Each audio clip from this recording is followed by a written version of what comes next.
Hi friends, welcome back to our channel crazy Vinny 19. చూడండి, బావిలో motor ఖరాబ్ అయింది, అంటే వాటర్ రావట్లేదు బయటికి. అందుకని చెప్పి మోటార్ అయితే బయటికి తీసి దాన్ని అయితే చూపించాలి. అందుకే వేరే వాళ్ళని అయితే తీసుకొచ్చారు. మేమైతే ఇప్పుడు మోటార్ బయటికి లాగుతున్నాము. చాలామంది ఉండాలి కదా లాగడానికి, అలా నేను కూడా సపోర్ట్ చేద్దామని వచ్చాను, కొంచెం వాళ్ళకి హెల్పింగ్. చూడండి, మేమైతే లాగుతున్నాము. ఎంత లాగిన అది చాలా కష్టం ఫ్రెండ్స్, బావిలో మోటార్ లాగడం అయితే.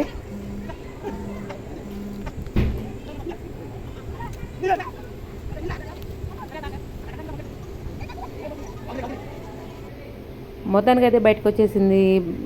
అదైతే రిపేర్ చేస్తున్నారు. ఇంకా తెలిసిన వాళ్ళు వచ్చారనమాట రిపేర్ చేయడానికి. ఇంకా దాన్ని అయితే అలా బేరింగ్లు ఇంకేమో పోయాయంట. అది రిపేర్ చేసి మళ్ళీ దించుతారనమాట బావిలోకి. అప్పుడు వాటర్ వస్తాయి. వాటర్ లేకపోతే కష్టం కదా, ఇప్పుడు సమ్మర్, మళ్ళీ వర్షాలు పడ్డాయంటే ఇబ్బంది అవుతుందని చెప్పి మేమైతే మోటార్ చూపించాము. ప్లీజ్ నచ్చితే లైక్, షేర్, కామెంట్.